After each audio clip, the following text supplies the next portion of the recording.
All right, we should be live right now, and hello everybody. It is the Dark Conservatarian here with an episode of Strike Force. As you can see, that I have a special guest here.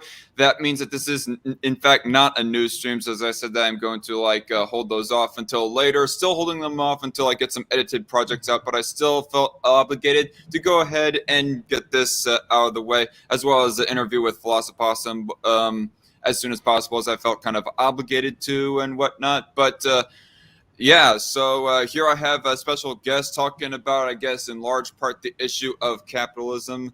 Nate the Voluntarist. Say hi, Nate. Hi, what's up, everybody? I need no introduction. All right.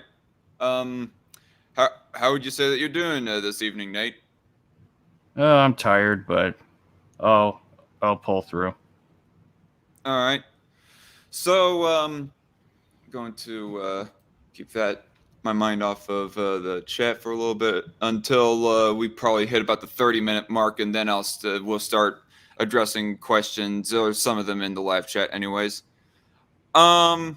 So anyway, as you all might be knowing, as to what might have been happening within the recent year or something like that, how long would you say as the debate over capitalism, like the terminology and then the practices of capitalism, has been going on right now, Nate? About a year? I've became officially anti-capitalist probably a few months after the lockdown began. So I guess yeah, close to a year now, like 10, 11 months now. Mm. All right. So I guess to sort of start, did the lockdown to have any inspiration to make you want to be anti anti-capitalist, or what was it that inspired you to become increasingly anti-capitalist? I guess. Well, I'm glad you finally ask that question because everybody's just made assumptions about how I came to this position.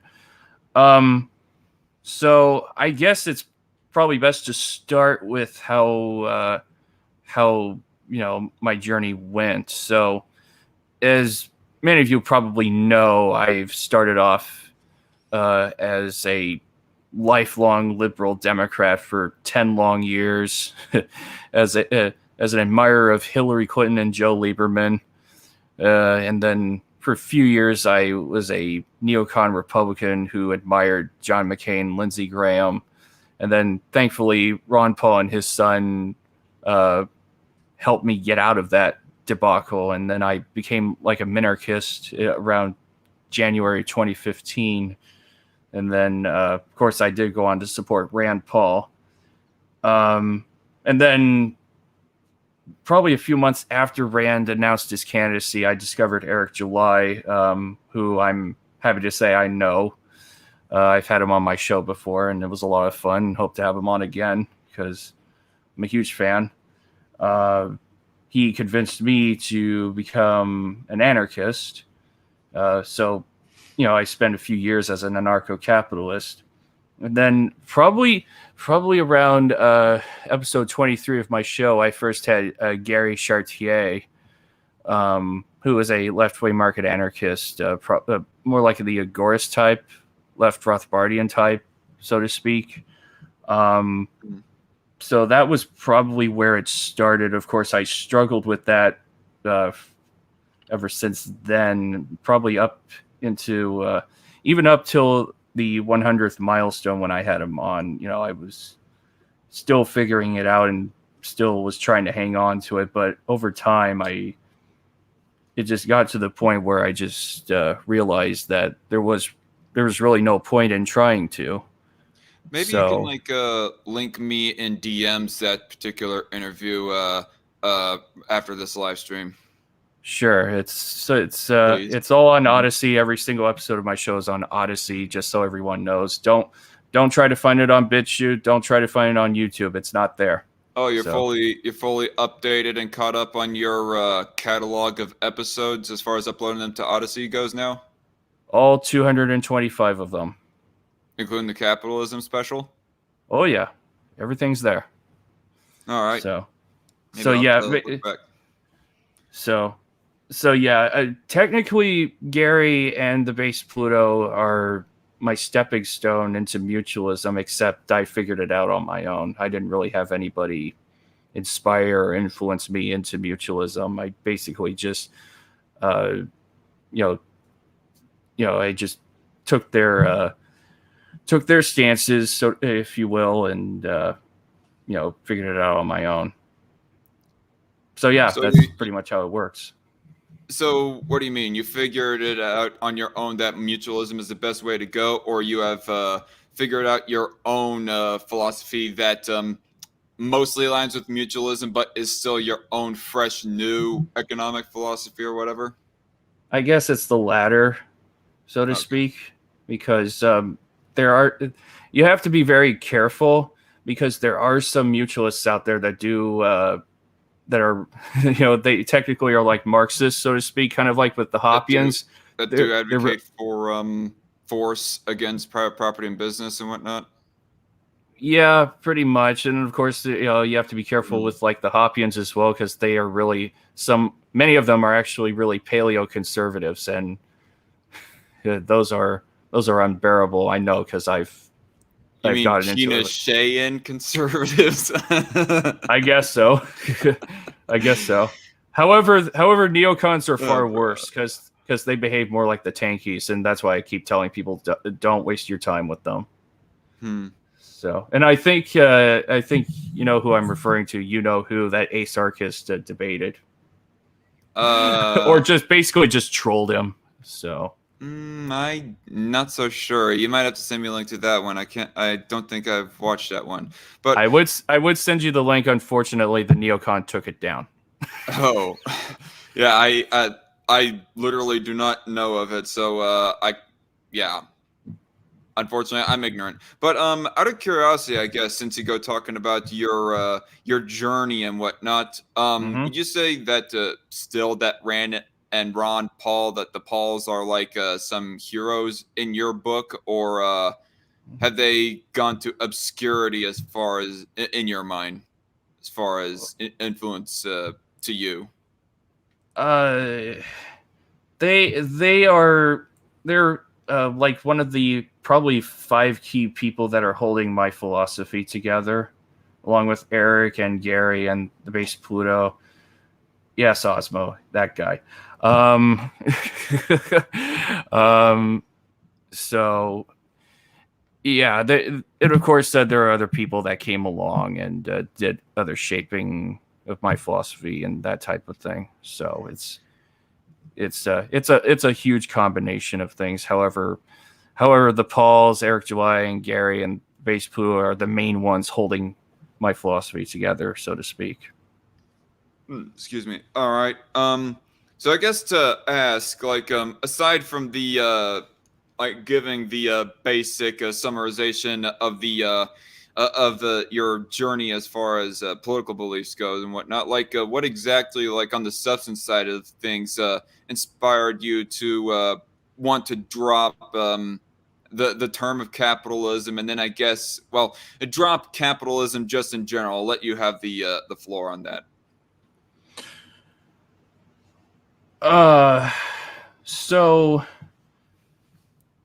it's a little complicated, unfortunately, because this was not something this is not a on and off switch issue, because this was a gradual one, and of course I did all I could to hang on to it, but eventually I realized that it's not really worth it. But the thing is, I was spending way too much time um, you know, talking about, this is the definitions and whatnot, instead of making the case for markets, right? So it was one of these things where, I thought that this was the only way, everybody should, conform to it.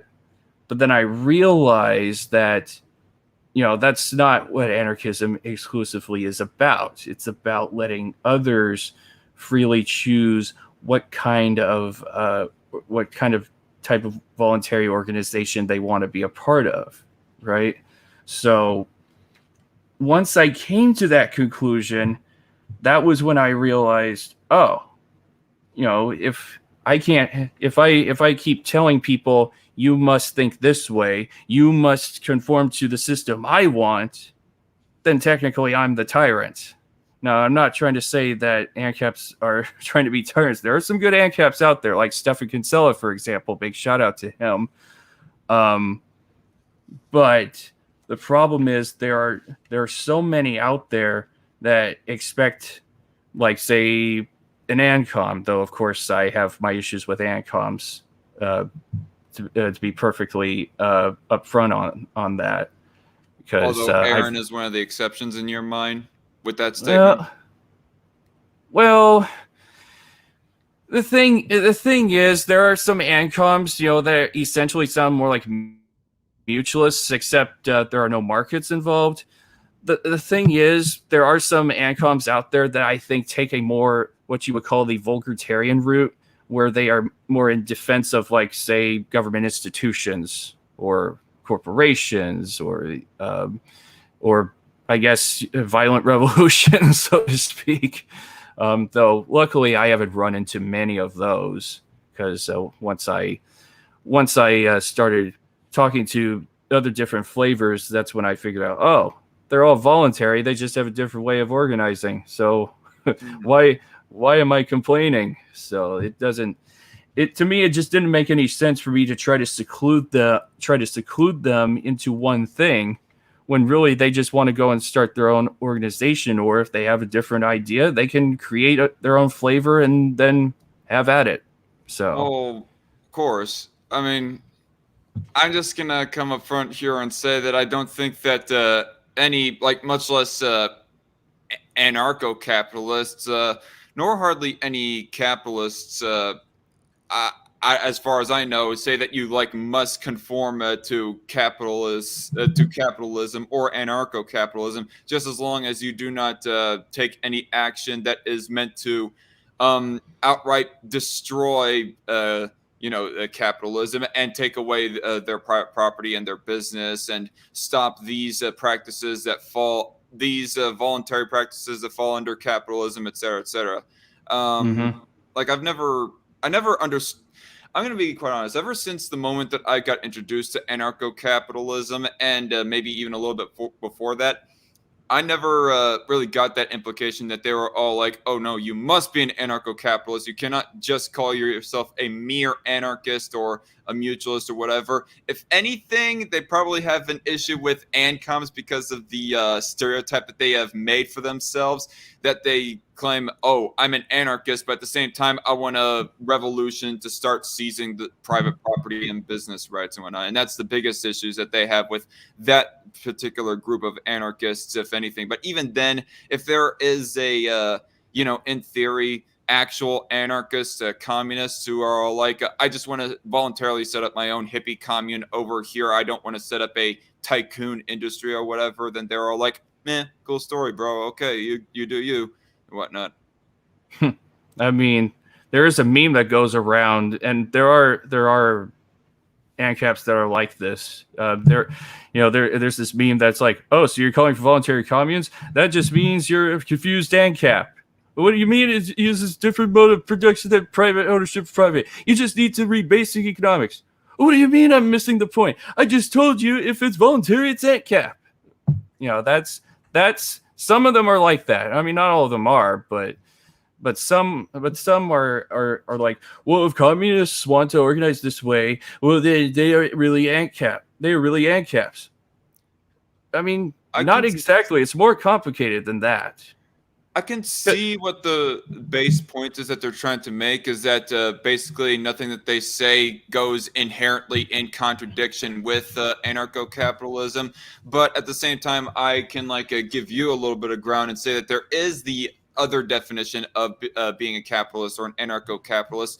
Like a first definition, or the main definition that we use of capitalist, is somebody who advocates for capitalism. But the other definition would be a business owner of some sorts that owns the means of production and private property. And if you are somebody who does not want to go on some entrepreneurship type of capitalist venture, well, then by that method, you would not technically be a capitalist in that sense of the word, anyways.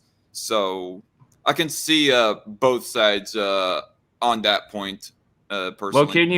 can you imagine an ANCOM trying to say, "Oh, you want this?" Well, you're really a confused ANCOM.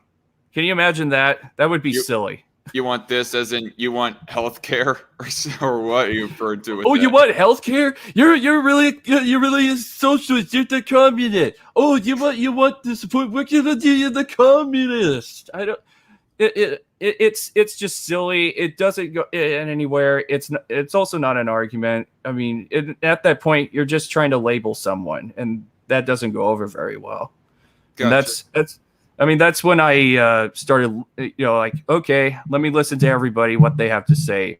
And so when they define it, then I'm kind of like, okay, I understand where you're coming from. So that's why I try to conform to, however others would define how they organize or how they describe, like, say, communism, syndicalism, primitivism, transhumanism, pacifism, even feminism. Even though I have my issues with feminism, but but I don't know how that would work. But I don't know.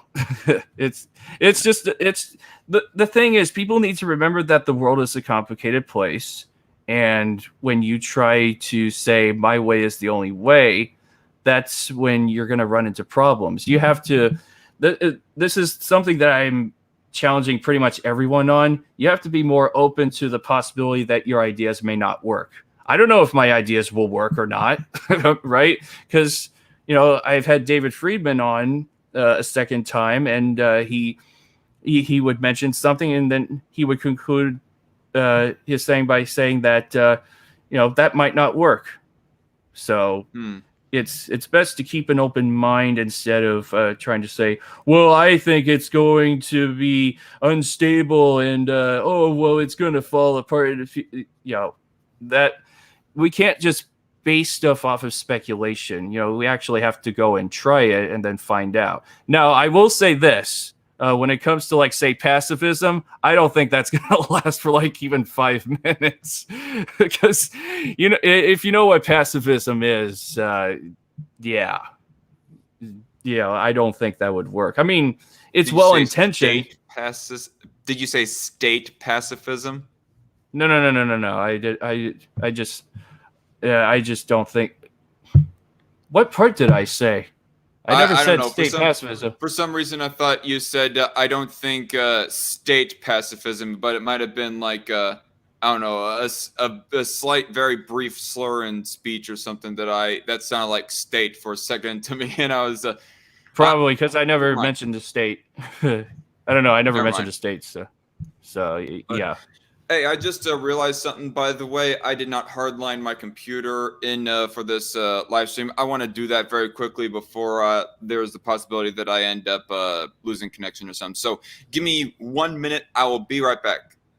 All right.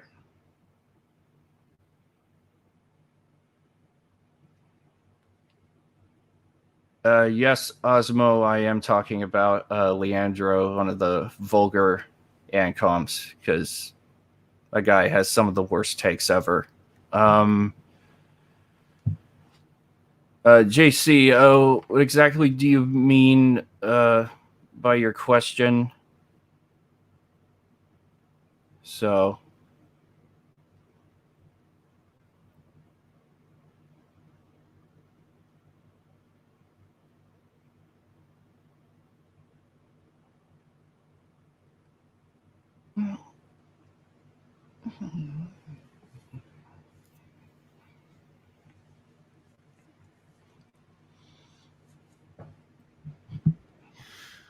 All right, I'm hardlined right now. Normally, I do a wireless internet connection, but sometimes I have to snake the Ethernet cable from the other end of the apartment where my internet hub is at to this end of the apartment where my computer is at. So it's kind of awkward and very white trashy, but whatever, it works, gets the job done. So anyway, I answered some questions while you were gone. All right, yeah, that's totally fair.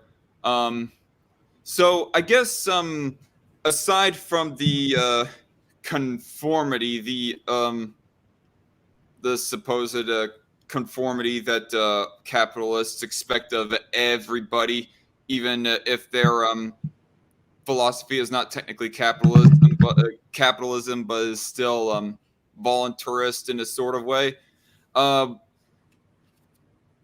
It's a sort of I don't know how I'm gonna. This might be a bit of an awkward segue, but nonetheless, what would you say are some practices that you have problems with that happen under capitalism? Because that seems to be another part of this ongoing debate between well, you and really everybody, including me, is the practices that normally happen under capitalism. So, what are some things that you have with capitalism on that front? Well, what are the practices that you're referring to is the question. I'm referring to things like wage labor and rent being the two big ones. There might be a couple of other possibilities that we might be referring to. I guess I know what you told me in DMs as far as rent goes, but since we're on the public sphere, what is your opinion of rent? You said before that you want it abolished, supposedly, right? Sure, let's talk about that. So, abolish is a word that people like to press on all the time. So it doesn't necessarily mean violence in the sense of, I want something gone, so to speak. So, Eric July could say, well, I support abolishing the Department of Everything. Well, does he support doing it in a violent way? Of course not. So in regards to rent, I would the way that I would approach it is that I don't see it happening or continuing when there is no state, mostly because rent, in my view, is a symptom of how you let someone use. Well, let me come at this angle. So the state has it set to where they are trying to control housing prices, right? So as a result, housing gets really expensive. And you can try coming here to California. Please don't do it. But try coming here to California. I can guarantee you're not going to buy a house here at all. However, when it comes to rent, it doesn't make a whole lot of sense that you would want to let someone occupy your own property, or as some mutualists would try to put it, as absentee property, so to speak. So regarding that, you also have, and of course now rent is getting even more expensive. So regarding that, you have that. So you have that, and then you end up, and now there are some landlords who are essentially just starting to kick people out. Now, especially now under this lockdown, because there are people who there are tenants who refuse to get vaccinated for COVID. Now, that does not mean that all landlords are terrible people or whatever. But the thing is, I don't see it. To pretty much just sum it up, I don't think that rent is going to continue under markets, because if you can afford your own house, why do you need to let others rent it? And of course, before people say, well, what about the poor? Well, they can benefit through mutual aid, like, say, the Catholic worker movement, for example. Dorothy Day created it to help those who are in poverty. So, when there's no taxes, there's no state, you can buy your own house. You don't, and of course, I think I should mention that technically you don't own your own house right now, because technically the central banks, the big banks, technically own your house, right? So it's kind of ridiculous that you would have to pay into a system like that, and if you don't, you're homeless, right? So I don't know. I guess all I can say is that rent becomes obsolete when pretty much everybody can afford their own house, and it's kind of pointless to try to see if others can rent your own property, so to speak. Hmm. So there's a lot of things that I kind of want to address there. Um, All right. the whole thing of um, abolishing Mm-hmm. bureaucracies and whatnot. I don't know if in the case of the government like abolishing its own organizations, sure, that would be them like basically destroying or liquidating or whatever technical term we want to say, the IRS, the EPA, the OSHA, FDA, yada yada yada. um Abolish, like, if we were to like, I don't know, maybe I should have looked up the definition, the actual definition of the word, but abolish essentially would mean destroy in a sort of sense. Like, when you want to abolish something within society, of course, you're not going to be able, in all practicality, abolish it entirely. Like, the purpose of the drug war, as in conservatives' minds, is to abolish drugs and particularly the usage of drugs. The intent and purpose is to destroy it entirely via, in this case, force, even though that is literally not, in all literalness, is not what actually happens. Um, on the issue of rent, though, it seems, I do not know if I would like, classify it as abolishment, because nobody, or at least it seems by your beliefs and good many other anarchists' beliefs, at least I would charitably presume, anyways, does not want to actually destroy rental businesses or whatever. Just wants to abolish the regulations surrounding land ownership, and that props up the rent industry in general, the home rent industry, to where that it is more easy to compete against rental industries, sort of compete against them into obscurity. I mean, I know that does not actually sound as snappy as saying abolish rent, but I find that the idea of saying abolish rents to be about as, for lack of better terminology, inflammatory as somebody saying abolish private property, as a communist saying abolish private property, is Well, my thing. well, like I said before, people are very. It's easy to jump on to use the word because they want to get rid of something, and then they're more inclined to use terms such as that. So sometimes you have to ask somebody, well, what do you mean by abolish, right? So sometimes they don't mean it in a violent, and in fact, most of the time they don't mean it in a violent way. So that's something to keep in mind. And so, to kind of reiterate the same answer that you eventually gave to me in DMs, to reiterate it here in the more public sphere, after the state is abolished, after the state is abolished, after there are like no more regulations in regards of private property ownership or rental or home rentalship or whatever, Mm-hmm.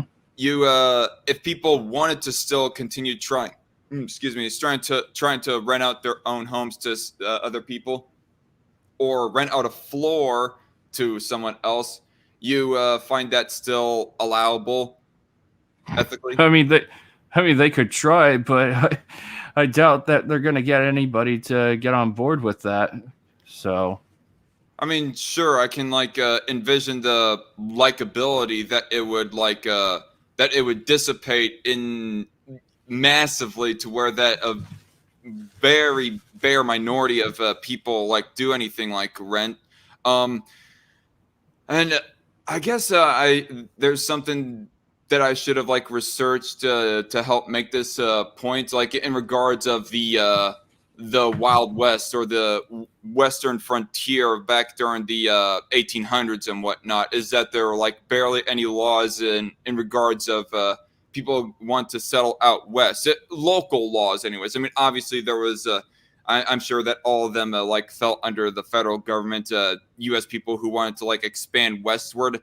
But nonetheless, when they set up little towns or whatever, they rented out inns and whatnot. There was mhm. like hardly any laws controlling people on land ownership or rentalship, and so I find it, and also on top of that little, I guess, off the cuff, offhand example right there, with the way that our modern day society is set up with all these major cities and whatnot, I still think that there would be a utilization for rent. Like somebody has even if in a minuscule sense than beforehand, than before the state was abolished, rent would still be used because in the sense of somebody has like a job in the middle of the major city, but they don't find it worth of actually buying themselves a new home there. Instead they just rent a home there for a year or two, or however long the job is supposed to be.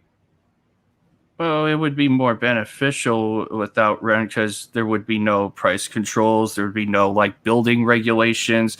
You wouldn't have those quote unquote safety codes or those zoning laws. I mean, once all of that is gone, it's gotten to the point where rent is pretty much pointless. Or trying to get people to rent your own property or your own house, more specifically. But do you see the point that I'm trying to make with somebody who wants to, who is living in a major city only for the short term because they got a job there, but they don't find it necessary to pitch in the bigger amount of money to actually buy a home there? Mm-hmm. You do understand that point? I get the point, though. The problem is, they could like there would probably still be like a hotel or something like that they could stay for a few nights. Well, Of I'm not course, even just talking about a few nights or even a few weeks. I'm talking about like in the case of a few months or uh-huh. even a year or more. Well, the problem is it's all purely speculation, and sometimes it's really hard Yeah. to so it's hard to know what happens, and sometimes you have to just and of course this is something that people need to realize. You gotta spend time figuring all this out, and so but again, the world is a complicated place, and uh, when we try to say that this is going to work or whatnot, which is probably the mistake that Sam Conkin made, thinking that my ideas are going to work, then we kind of lose the ability to consider other options. Right. I guess to sort aside from what would you do in response to the rent industry and the act of renting out a piece of private property for someone else to live in, aside from what would you do in response to all that, do you find it to be do you find the idea of renting out a home to somebody to be unethical or violation of the NAP? I mean, did you even still like use the NAP as a foundation for your beliefs? I mean, it depends on the situation. In some cases, no, but of course, there are some cases where, yeah, it kind of is. So, but it's not for me to judge You care to elaborate? on what. Like on what cases it would be unethical and a violation of the NAP To rent something out, you mean? to rent out a home to somebody, yeah, be it apartment or a house. Well, I mean, uh,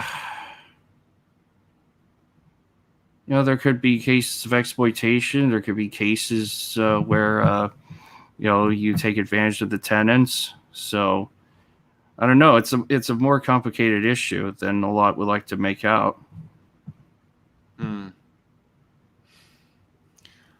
Okay. Um, I guess I'll leave it right there. I don't see any technical questions in the live chat about the issues. Oh, did you already answer this one from JC Armitage though?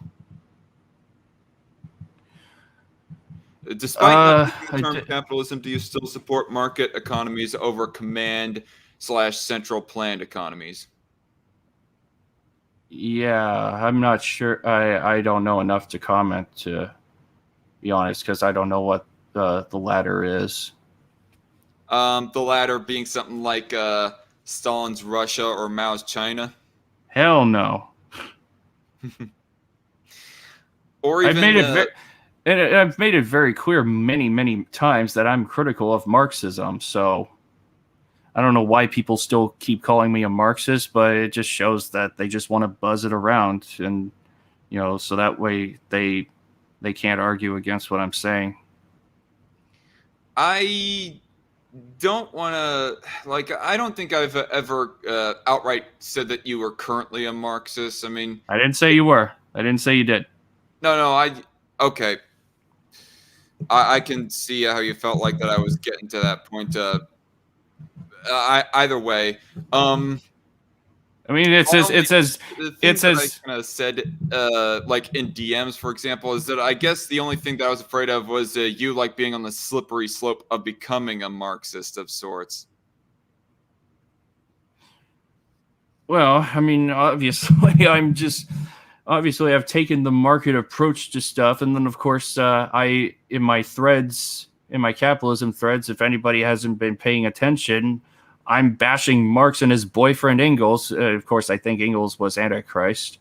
Um, so I don't know why it's not obvious to anybody, so to speak. It's as dumb as Robert Wenzel trying to tell Stefan Kinsella, "Are you a utilitarian? You sound utilitarian." And then Stefan's like, "I'm not a damn utilitarian. Never have been and never will be." So it's just, it's almost like the torture. Make it stop.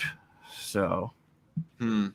I guess that kind of brings us squarely into the next question. And, I'm going to take this down because there's not a whole lot of questions to address. And plus, we're well past the 30-minute mark. But nonetheless, I guess that brings me into the next question to find out what exactly all you find ethical or unethical or not. But the idea of wage labor, which this, of course, is something that we well, I guess not argue so much. I mean, I got a little bit more heated with Astro Mouse than with you. I mean, we're aside from one split moment, you and I were fairly calm with each other in the Discord server. But on the issue of wage labor, like, do you think that wage labor is theft or in some other way to be unethical and unallowable in kind of the same way that Aaron said so in my interview with him?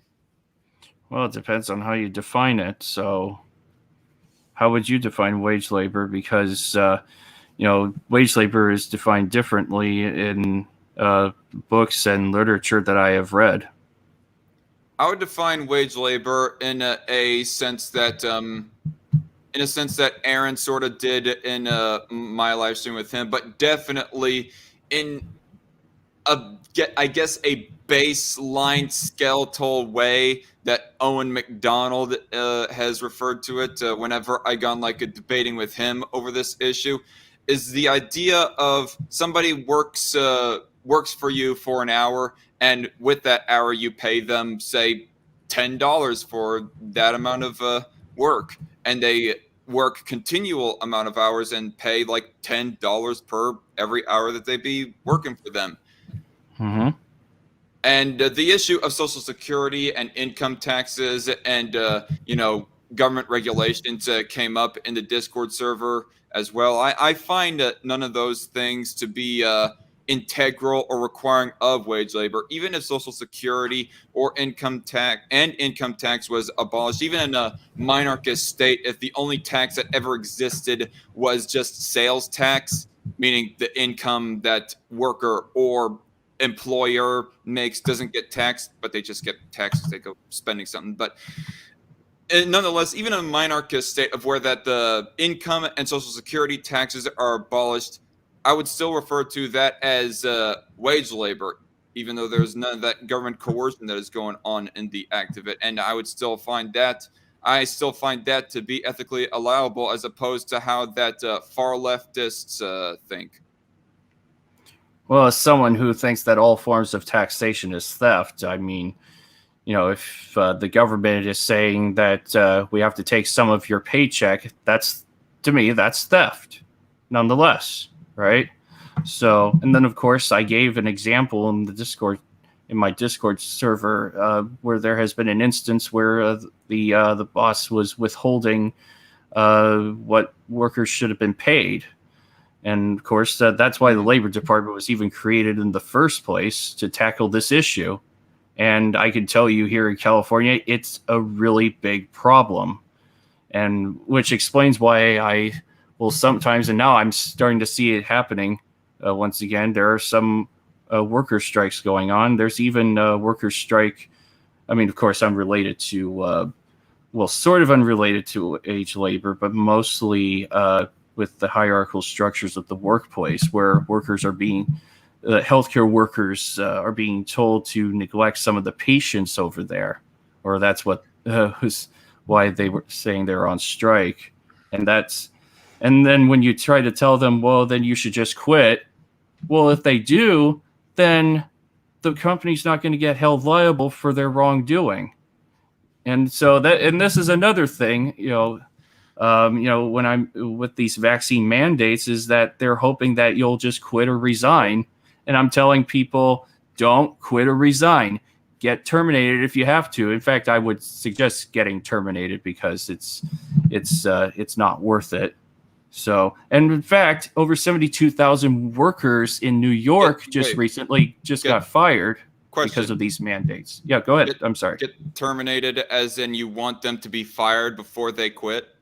Before they ever say they quit? Oh, no, I'm just telling them it's best for them to just fire you, so that way they can get held liable for what they're doing. And if you just quit, then it's kind of out of their hands.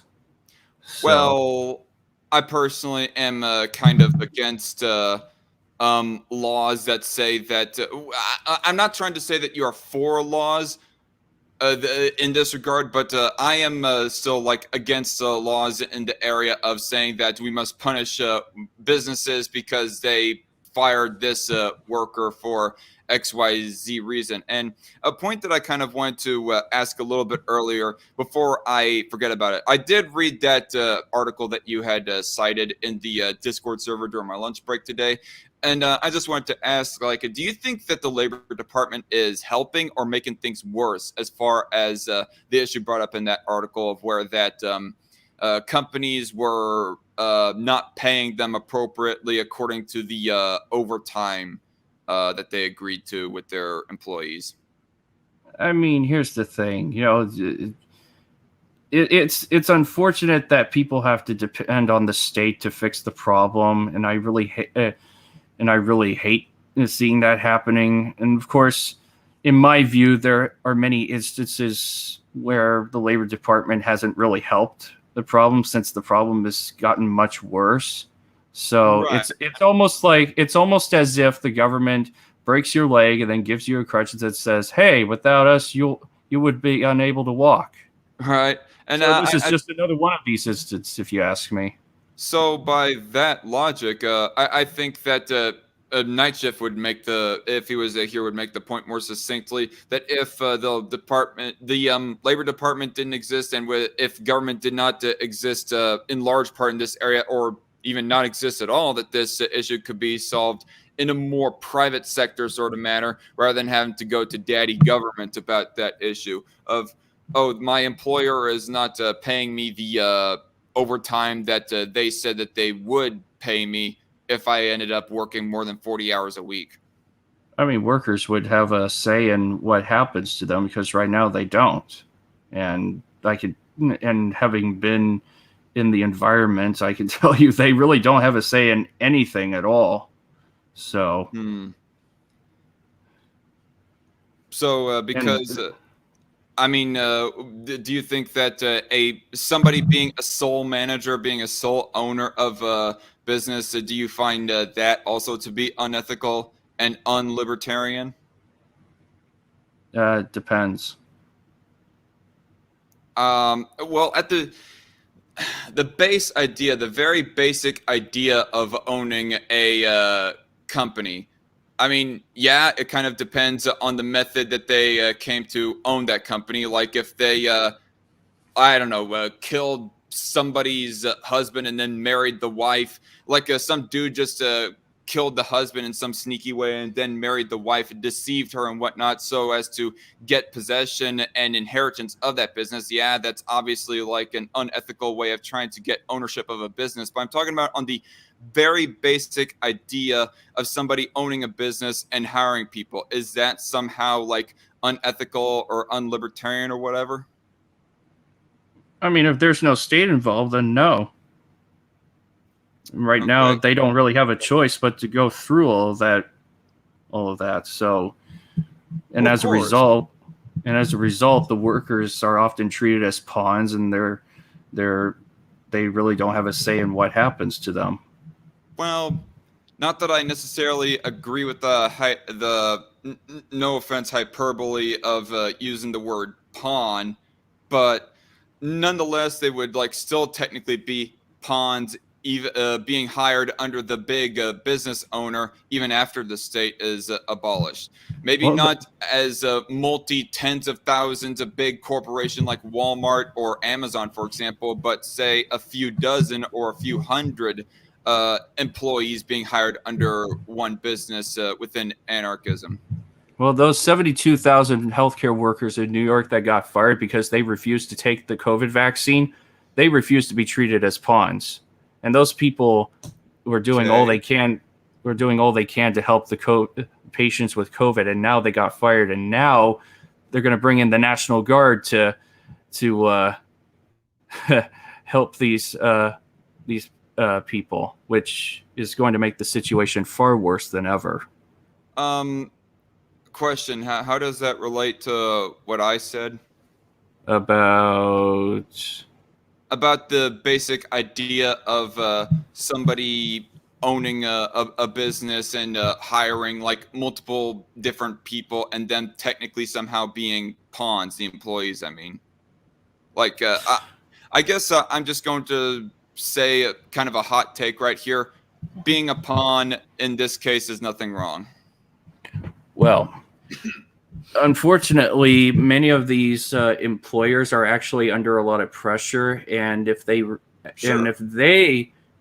refuse to go along with these policies like OSHA, the vaccine mandates, then they would get fired, right? Because at my job, they put in the vaccine mandates. And the company that I worked for, my main managers, if they had resisted these mandates, me and everybody else would be fired. But those mandates and whatnot are the government's fault, not the business owner's fault inherently. Well, I'm not saying that it was their fault.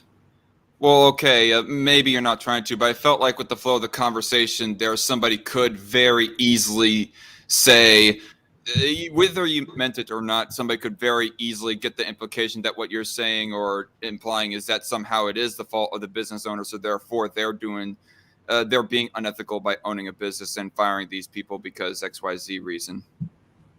Yeah. However, I don't think I've experienced what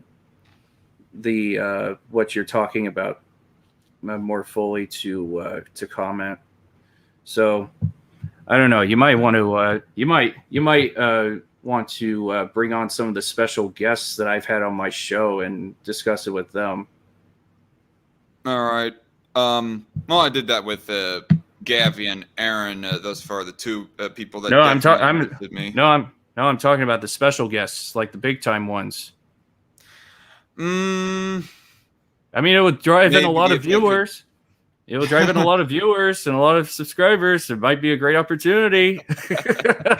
Capitalism with Gary Chartier, Strike Force episode 250 or something like that. I mean, these guys' emails are wide open and they're willing to come on and talk. And I've talked with 25 of them. So maybe I'll have to sometime. But I noticed that within this discussion, with the questions I try to ask you of what is ethical and what is not ethical under libertarianism, you seem to be attaching a lot of these government practices in with your answers and whatnot. But I guess to kind of update my question as far as business ownership goes, like after government is all well and done for, some anarcho-capitalist wants to start up their own, wants to be their own tycoon and start up a business and start hiring a few people to work for him to make some special product he wants to sell out there. You would not call that unethical? I mean, as long as the workers have a say in what happens and they're able to, Wait, what do you mean say and what happens? and what happens to them, within the environment, right? So that's, yeah. What do you mean by that? Has a say in the environment, as in they get co-op ownership and management of the business? I mean, here's the thing, though. I mean, I don't think whether they run it as a co-op or not goes against libertarianism inherently. It's when somebody like forces and coerces the property owner to start running it like a co-op when it becomes unlibertarian. Well, I mean, the problem is that, there's the assumption that, unemployment is not involuntary, but it's freely chosen by the workers. And so, well, go ahead. Sorry. Right. So a lot of the, there's a claim that goes around that, I mean, I'm not saying that you're saying that, but that unemployed workers calculate that their time is better spent searching for more highly paid employment or living on welfare than working, and so desire to be jobless. And of course, it's taken serious. I mean, the fact that it's taken seriously says a lot about the state of how things are set up, especially amongst what I would refer to as the vulgartarian types. So,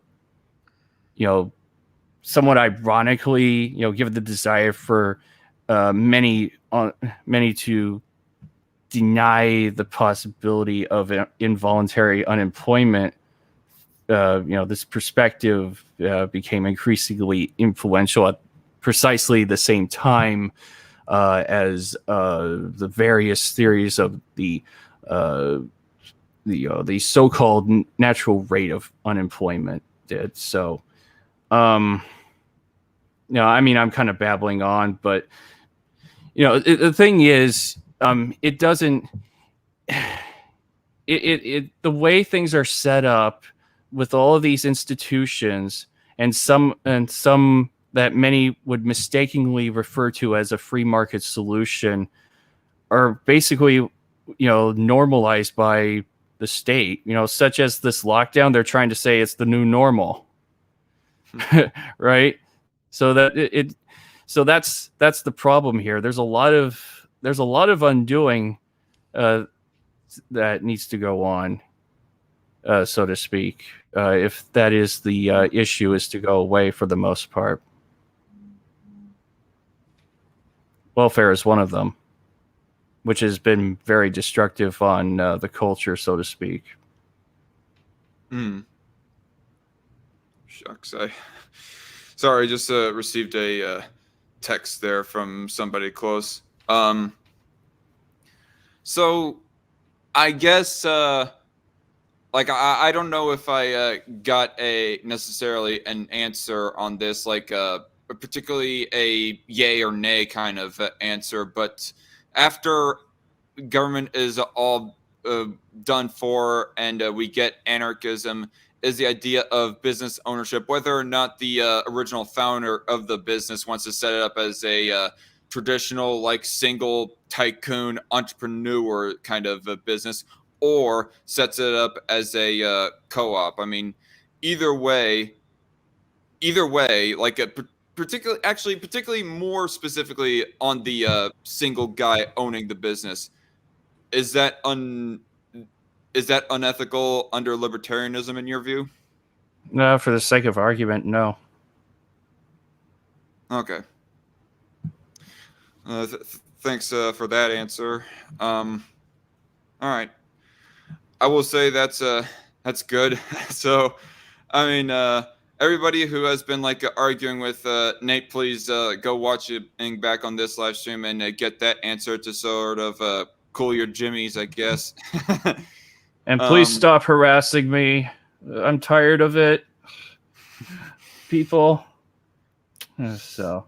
Sorry that I've been harassing you. I mean, my notifications have been blowing up for the past year, people. And I'm getting a whole bunch of "you're a Fed, you're a Marxist, you're a fake," and that type of thing. And it's like, okay, why don't you try refuting my arguments instead of labeling me? Okay, come on, people.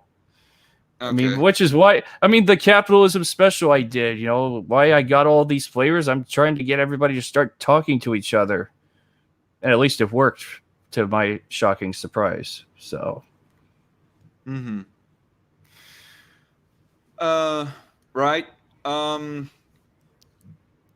don't know. I don't know. I guess there is one question that could... Actually, I'm going to read some of the chat comments and then... Oh, God. I'm a Nosball, that one. Nate is a Nosball. I will not provide proof. I think Autumn Chan might be parodying some of the detractors of yours, Nate. I'm not sure. That's what it seems like on the surface anyways. Right. Libertarian Sith asks, I do have a question. I heard that you, Nate, had become a mutualist. I think they meant a question mark and not a comma right there. Well, the term mutualist gets used quite interchangeably. So, there's Billier, it essentially, for the most part, is what we might understand as individualist anarchist thought, like from Benjamin Tucker, since he was a mutualist. There are several ways of describing it, and then of course there's even the commitment to the what is known as the Tucker-Ingalls land tenure position, which I do not endorse. So I don't care either way, one way or the other. I mean, if someone has a precise definition of mutualism, then there's something to be discussed there, I guess. But for the most part, as someone who's into Austrian economics, I guess you could say I'm an Austro-mutualist, so to speak. All right. Because like in my opening in the capitalism special, I used praxeology to defend my position. What made Engels worse than Marx? Coming from Ozma Ordo here. Oh man. Because from what I hear about Marx, he was a pretty lazy piece of shit, and he abandoned his own son. At some of the influence of Engels as well, but nonetheless, he was still bad. Well, it's been a while since I looked into Engels, but Marx, he was a very, very toxic person, probably borderline as a narcissist, because he was very toxic towards both Proudhon and Bakunin, and which is probably why they both had allegations of anti-Semitism as a result. So it's quite possible that Marx was gaslighting them to death, and then the legacy we left behind for both of them, sadly, was they were allegedly anti-Semitic. So. Right. Sorry, and that's not, and that before I forget it. And that's not me trying to do damage control for Proudhon or Bakunin, but unfortunately, this is well over 150, 60 years ago. So I don't know what happened or what went on, and there was no recorded. Uh, uh, there was no record showing what happened between the three of them. All right. And by the way, I will not let it go too much longer from right here, Nate. Probably be another 10, 20 minutes tops. So there is like a one particular question that I want to ask very quickly after getting through some more of the live chat. Libertarian Sith asks, what do you mean by wage labor? I do not know exactly who he was referring that question to. I mean, I know that I gave essentially my own definition of wage labor, even though that it wasn't exactly tidy or neat. But how would you address that question, Nate? Well, I think pretty much what I had said in my Discord server or all along, but the problem is I don't really have an exact dictionary definition, quote unquote, to describe it officially. But I guess it's mostly when, like I had shown from the Labor Department website, or the fact that we are being taxed against our will. I guess that's how I would define it, but I'm kind of all over the place in defining it, so to speak. That actually reminds me of one other point that I forgot to mention a little bit earlier. Like, you pulled up that one example from the Department of Labor website talking about of how that employers were withholding overtime pay to their employees. I just want to clarify that when it comes to practices like that, like dishonest, almost I don't know, scamming kind of practices that some business owners might take. When we go defending wage labor, people like Mm-hmm. me and night shift and so forth, it's not that we are defending that sort of practice. I like Of course. that. Okay. I mean, it's like the issue with private property, right? I mean, private property, for the most part, people define private property as your own house, right? Without the state. That's fine. However, there can be say a government building is private property. So that's where people really need to be careful, and of course they have to define their terms when they're using it. Who defines a government building as private property? I mean, that's how it worked. So Is that an actual? Have you come across an actual example of somebody unironically doing that? I'm just kind of throwing stuff out there. So it's unfortunate. So Okay, so that's where people really need to be so careful, because it's not. It can be several things. It can be state related. It cannot be state related, right? So that's where people need to be careful, define their terms, explain what they mean, and try not to be so vague about it. Right. I don't know. I'd be willing to answer any questions that you have for me as far as what I call wage labor and what I find allowable within wage labor. Within anarchism, if in theory I was to be an anarchist, I do not know of what exactly would be the solution for if, say, somebody hires you and then they sort of keep on putting off paying you that overtime that you were.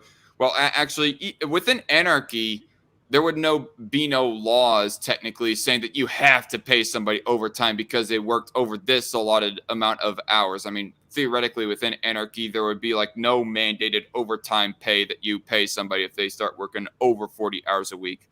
But nonetheless, if say within a contract, an employer and employees sign a contract and the employer breaks contract, I don't exactly know what the fix would be for that within anarchy. I mean, within minarchy, I would say that go to the courts to handle that sort of dishonest dispute.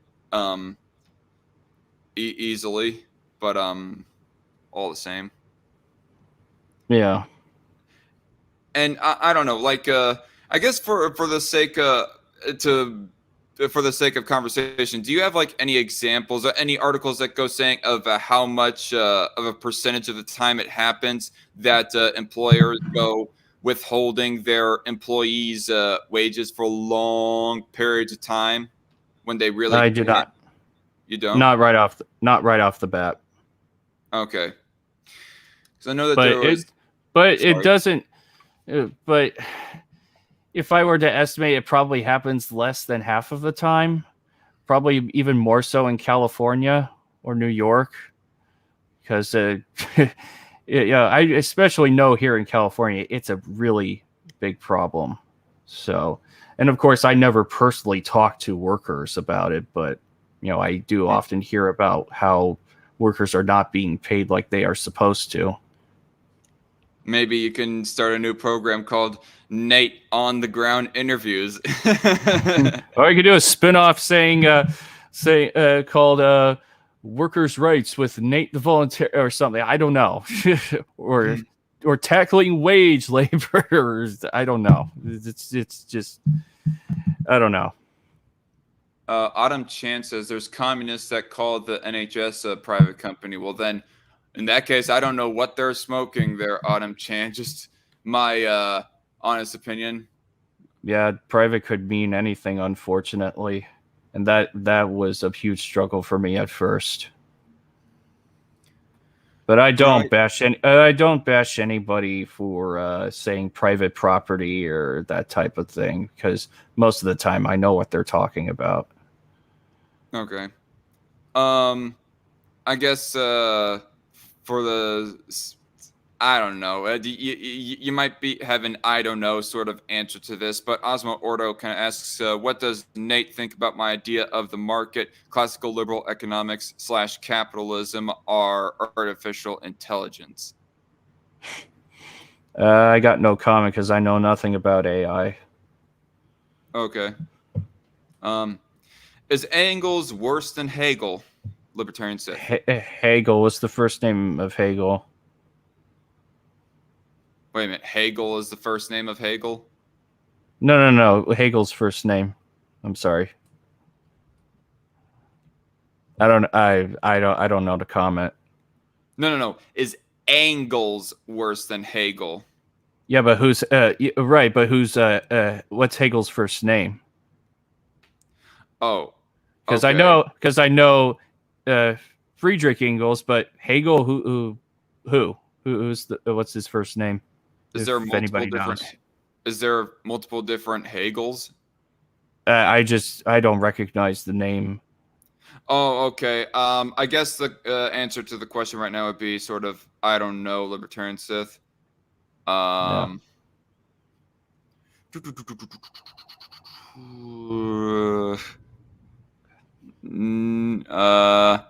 I don't know.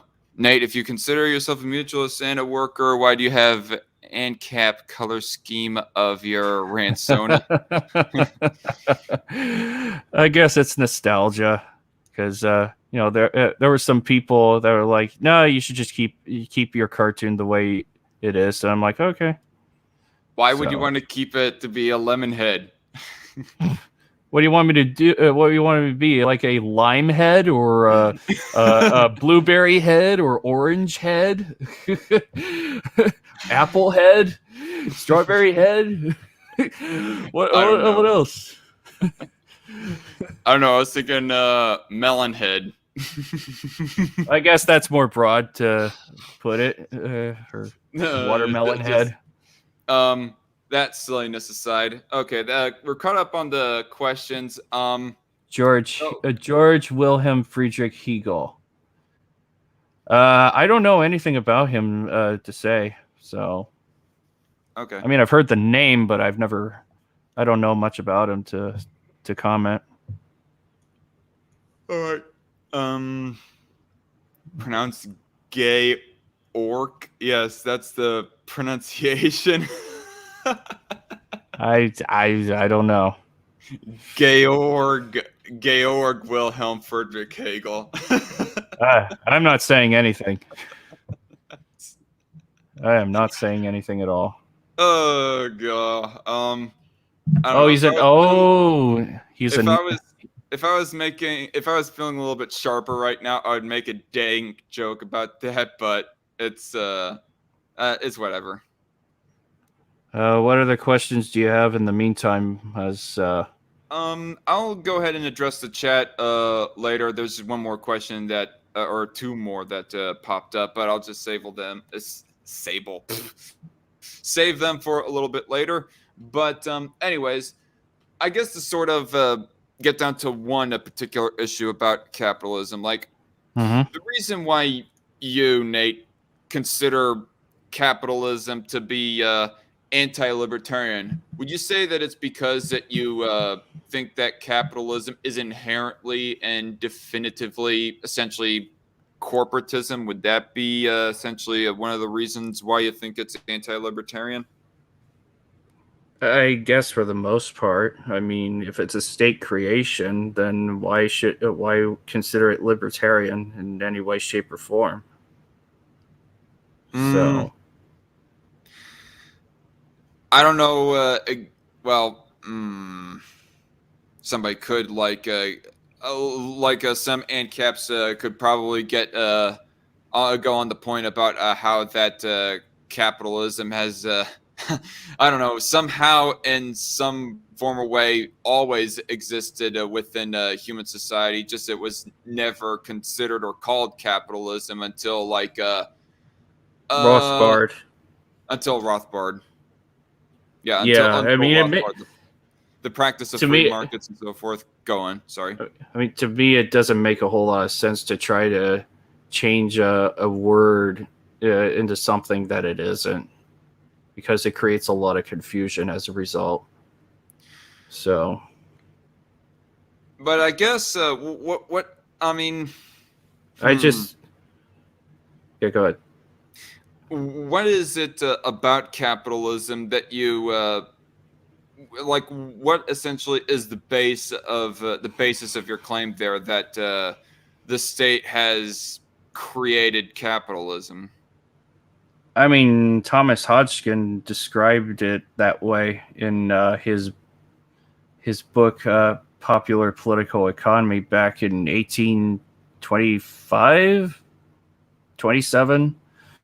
So, and essentially libertarians and anarchists traditionally have followed suit in that critique. So, Is there an audiobook for that or something? I wish Excuse there me. might be somewhere out there, but I don't know. Like, I honestly don't know if I would have the reading power or time to get through that book along with all the other Let me books see. that I would be kind of interested. But what was the name of the actually? What was the name of the book again?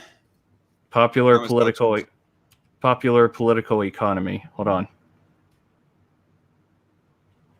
Popular Political Economy by Thomas Hodgkins. Hodgkin. Not Hodgkin. That's the I think he was a physicist physician. There we go. Popular Yeah. Political Economy, four lectures delivered at the London Mechanics Institute. This is by libertyfund.org, this particular one right here. I'm not. I don't know if that's it or not. So, but there is a PDF. What happened? There's like I have to send you the link to this, but it looks like to be a website version of the book or something.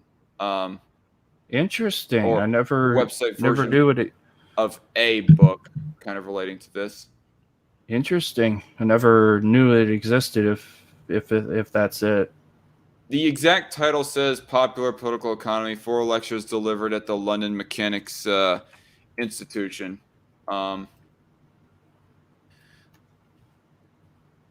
There it is right there, what I just found in my brief Google search. Um, Huh. so I guess kind of one thing to ask um, about that. So because if Thomas Hodgkin, if I was to like assume this correctly, or Hodgkin, or however the name is exactly pronounced, It's a tongue twister. I get it. if Thomas Hodgkin is essentially defining capitalism as being a government, not enabled necessarily, but government mingled and an intervened sort of a form of economic system, and it seems to be like some older definition than what we use a lot today, or at least particularly people, capitalists of my caliber and of night shifts, and really a whole lot of other people's as well. So I guess one question I would have on that front is, do you think that definitions could change, and when do you? I mean, do you think that it's appropriate, the reforming of the term of capitalism, of the definition of capitalism? I mean, the amount of negativity behind it, I see no point in trying to. Okay. Right. I guess that's the main reason why you kind of given up on the fight over the term is because you It see its point. Well, you think it's pointless, right? Well, it's so much easier than just trying to get people to conform to your own definitions of it. I mean, if people want to describe it as a free market system, I mean that's fine, but I don't think it's going to be successful. Hmm.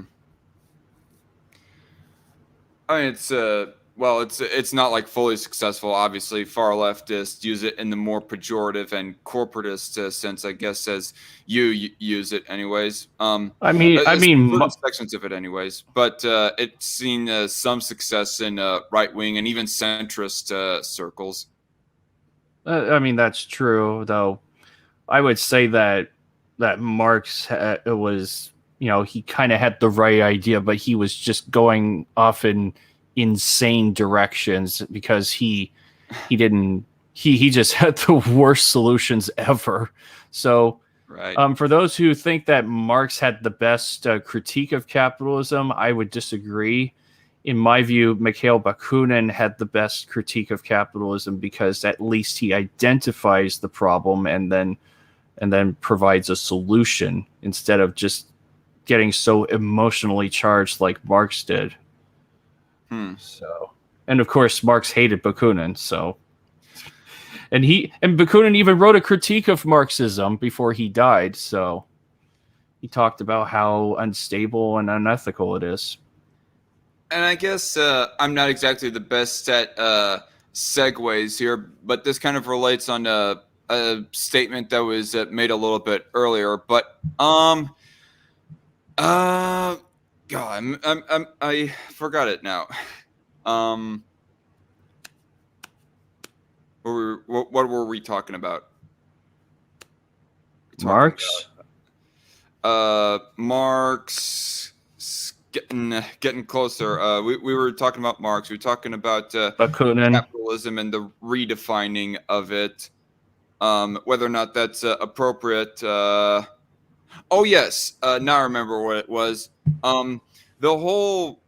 There was one particular point that I mentioned in the capitalism special, particularly in my opening statement, of where that I was concerned that there is a sort of redefining being attempted by some people on the online left of the term free market and free trade, et cetera, et cetera. Like, obviously, that's the sort of term that you use as a catch-all to try and define your economic philosophy. You just call yourself a straight-up free marketeer more than anything.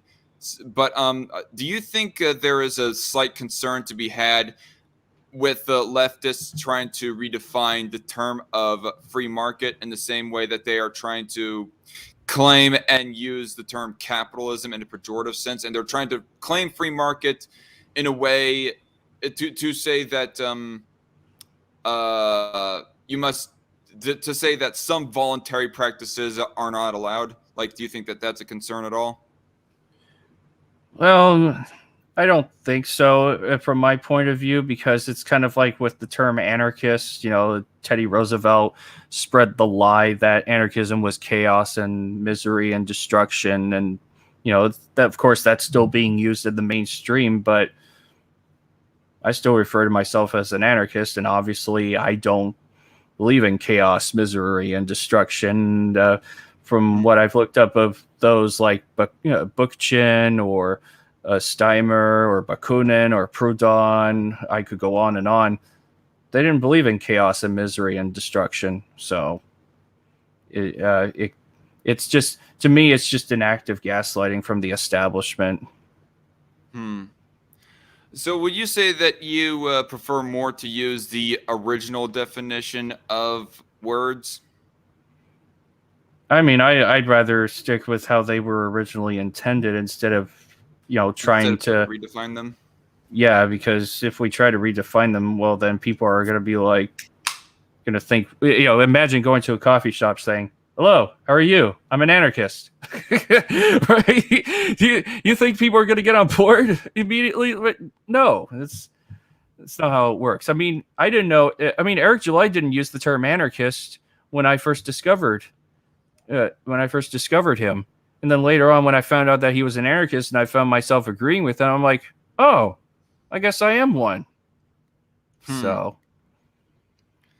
I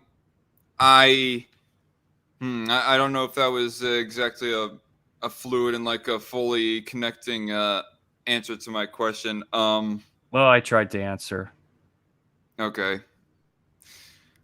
I mean, to me, go ahead. Well, I guess I could add that I think, even though that is probably the case, I mean, I think there's still a more provocative terms to use because it at least gets the conversation going.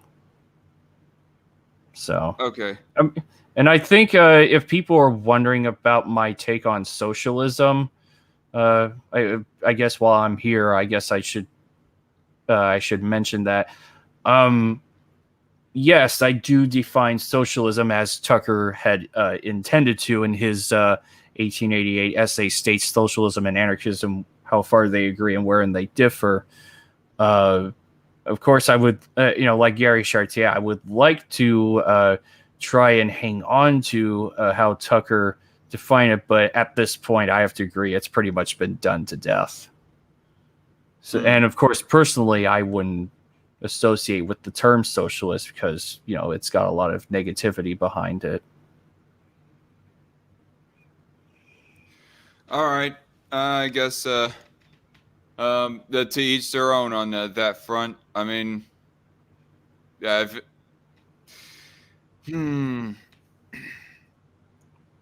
I think that there's I get the feeling that there's some broader point to be made right here, but I don't exactly have the words for it. But yeah, I guess I'm just going to get caught up and read the live chat a little bit more, and then we're going to head on out of here as it is past the 1 hour 20-minute mark. Just one by. Oh yes. How do you all generally classify your political leaning? I would call myself a conservative libertarian or a conservatarian, rather. Mr. Mantis Shadow. In other words, at the very core of my beliefs, I believe in libertarianism. But at the same time, I believe that abortion is not allowable, to where I believe that it should be banned or stopped in some kind of way, because the committing of an abortion in of itself is an act of force on the child, on the unborn child. I mean, there are some other beliefs that are not exactly libertarian of mine, that are more of the conservative leaning, especially the abortion front. So therefore, that's why I call myself a conservative libertarian. Nate? Well, nonetheless, I'm an individualist anarchist. I guess Austro-mutualist, and of course, rarely do I use the term paleo-libertarian to describe myself because I don't want people to have the wrong impression of my own personal values or whatnot. So yeah, there's that, and of course, I probably hold like one or two positions that libertarians would probably complain about, such as borders, for example, because I'm not in favor of open borders or even closed borders, so to speak. So I don't get along with either side on that front, I guess. So People, I mean, I seem to be. I think I'm a little bit more understanding of your position than some other people are. People just need to like put on their thinking caps about this, I guess, relatively new idea of private borders. Like, if a nation was to exist and you have a whole bunch of ranchers and farmers that are lining up the border, you have one rancher or whatever who is trying to keep them out is all like, stay out of my property. And ultimately, by extension, they're saying stay out of my country because they're not allowing them access into the country through their property. But then their neighboring countrymen will be all like, oh, welcome in. Let me provide you safe passage into our land right here. mm-hmm. Yeah. I mean, my view is that I think borders should be gravely decentralized to where it's just your fence or your wall around your own house. Besides, interestingly, a border can be described as that. There's even a sentence on Google, I think, that says the trees border around the pool. So, I guess the trees, a line of trees, can be considered a border depending on your point of view. Though I'm not sure about that take, but I don't know.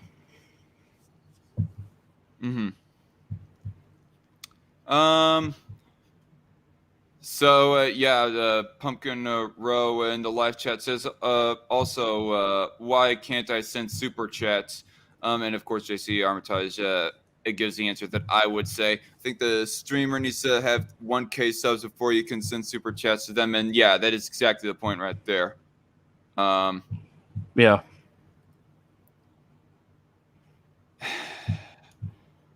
Subscribe if you really want to, Pumpkin Row, I have a Patreon set up. I also have a link to my Subscribe Star, but I think there is an issue with my.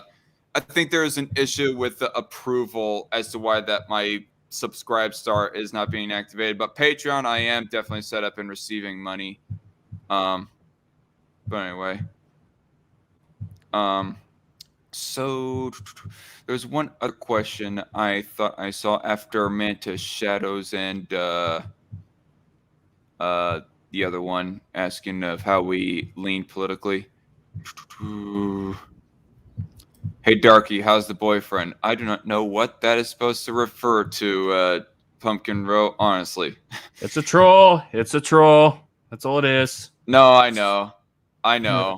So that's why I'm just gonna overall ignore it. But there's no more further questions, particularly about ideology or ideas in the live chat. So I think this might be where we wrap it up. So anyway, I would like to thank Nate the Voluntarist for coming on here and agreeing to come on here and have a conversation. And there was a I don't know.